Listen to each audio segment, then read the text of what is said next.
नमस्कार दोस्तों, मैं सरोज पांडे। ओलंपिक 2024 में जो मेडल जीतने का जो सिलसिला है उसमें अमेरिका नंबर 1 पर यानी कि रैंक 1 पर है और भारत रैंक 63 पर है। ऐसा क्यों है?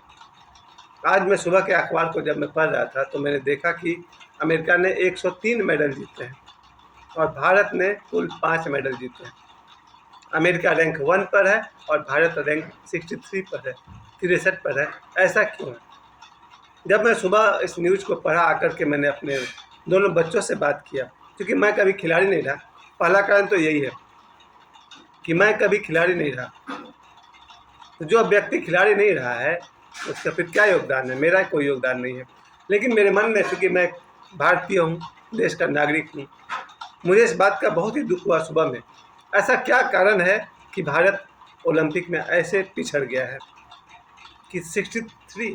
कहाँ हम एक तरफ अपने बाकी वीडियो में कहते हैं भारत विश्व गुरु बनने वाला है, भारत हर एंगल से, धन के मामले में, पॉलिटिक्स के मामले में, या फिर समृद्धि के मामले में भारत विश्व गुरु बनने, अध्यात्म के मामले में, फिर भारत ओलंपिक गेम में 63वां स्थान पर, 63rd रैंक पर।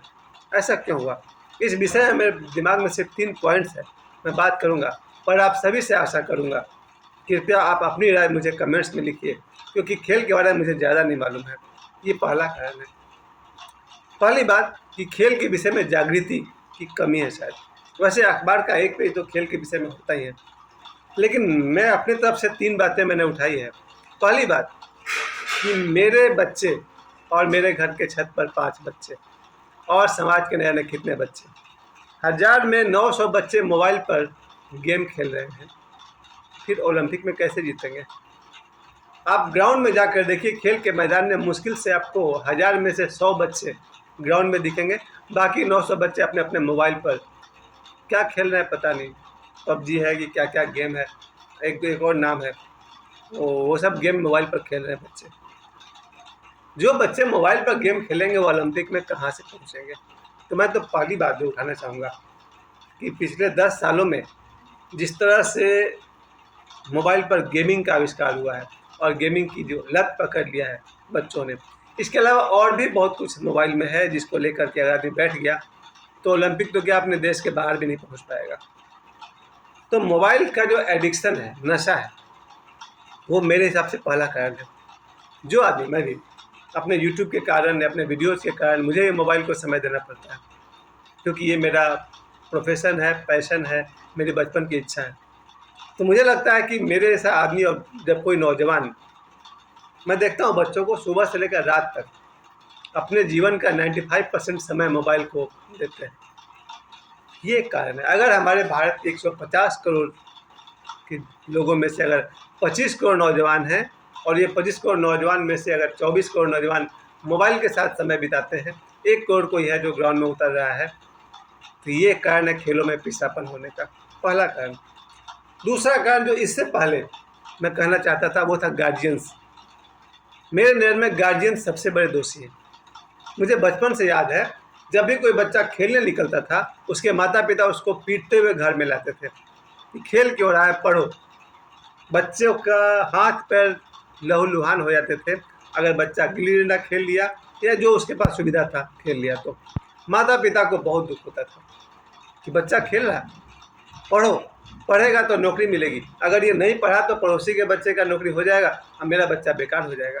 इस डर से करोड़ों गार्जियन अपने बच्चों को खेलने नहीं देते हैं। उन्हें लगता है कि खेलेगा तो नौकरी कैसे मिलेगी इसको, और नौकरी नहीं मिलेगी, पड़ोसी के बच्चे को मिल जाएगी, मेरे रिलेटिव के बच्चे को नौकरी मिलेगी, मेरा बच्चा को नौकरी नहीं मिलेगी।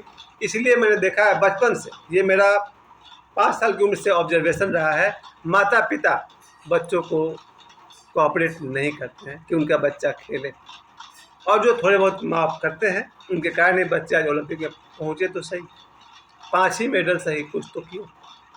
तो मेरी जो दूसरी शिकायत है वो गार्जियंस से है कि गार्जियंस बच्चों का सपोर्ट नहीं करते हैं कि बच्चे खेलने चाहें।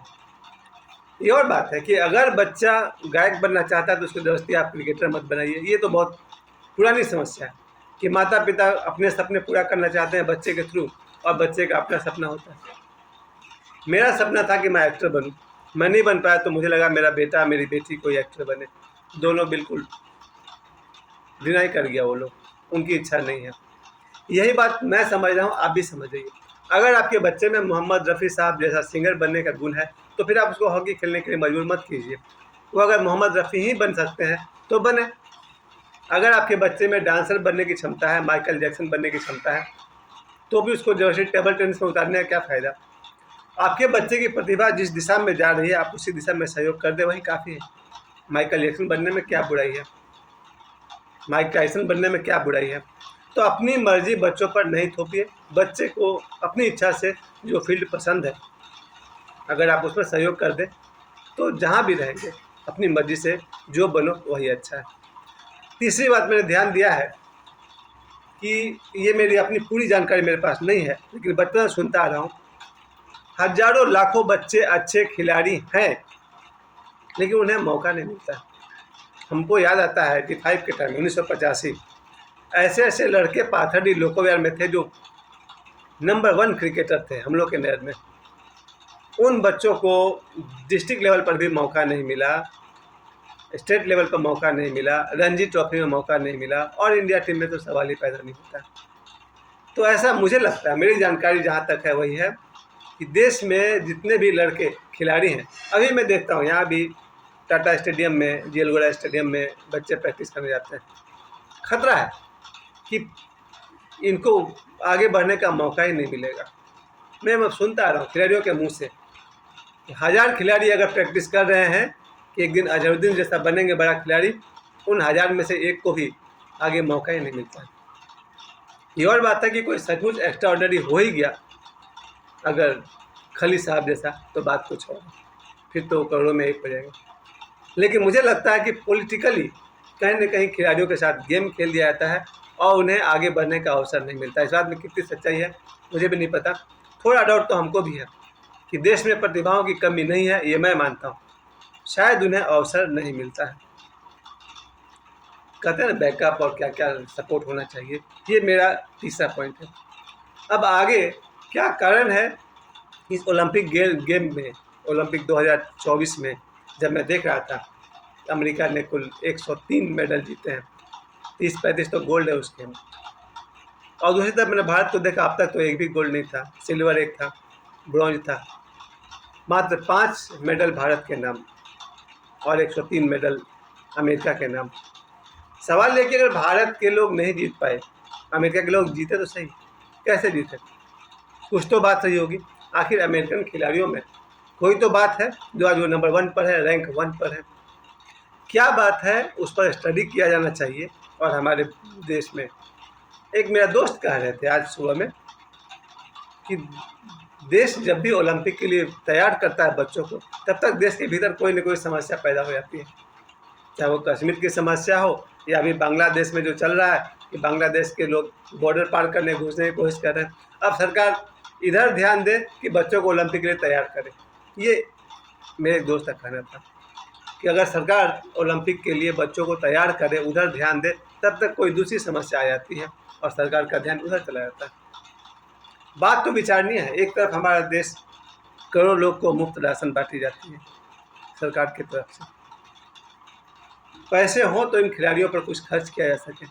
और मैं तो कहता हूँ शिक्षा, जैसे क्लास 10 तक, क्लास 8 तक शायद या 7 तक, जैसे सरकारी शिक्षा मुफ्त है क्लास 7 तक, वैसे ही बच्चों को खेलने की सुविधा भी मुफ्त होनी चाहिए। हर स्कूल में, खासकर सरकारी स्कूल में भी खेलने की पूरी व्यवस्था, और शायद है भी और नहीं भी है, क्योंकि मैं पढ़ रहा था अखबार में कुछ दिन पहले कि बहुत सारे खेलने का सामान स्कूल में भेजा गया और स्कूल से लौटा दिया गया क्योंकि रखने की व्यवस्था नहीं। इन सब बातों को बहुत वाइड होकर सोचना पड़ेगा। सभी स्कूल में अगर 6 पीरियड पढ़ाई होता है तो 2 पीरियड गेम का रखिए, 4 पीरियड पढ़ाइए। खेलना भी जीवन में बहुत ही ज़रूरी है।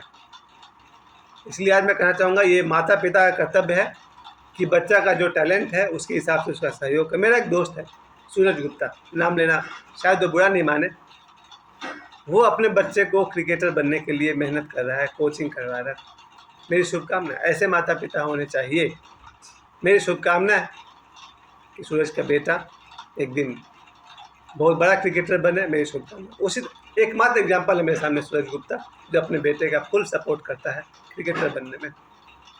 वैसे ही हर माता पिता को अपने बच्चे को सपोर्ट करना चाहिए। मोबाइल से बच्चों सावधान हो जाओ, be alert, put aside your mobile. सावधान होकर के मोबाइल को साइड करिए, मोबाइल का उपयोग करिए, पर मोबाइल के 90% और 95% समय देकर उसका दीवाना मत बनिए। और पॉलिटिकली जो गेम खेले जाते हैं खेलने दीजिए। अगर आप लाखों में करोड़ों में एक हैं तो फिर हीरे की रोशनी को छुपा ही नहीं जा सकती। मैं शुभकामनाएं देता हूँ हमारे भारत से भी खिलाड़ियों का विकास हो और हम भी दुनिया में कभी रैंक 1 ला सकें। तो समय देने के लिए आप सभी को बहुत बहुत धन्यवाद।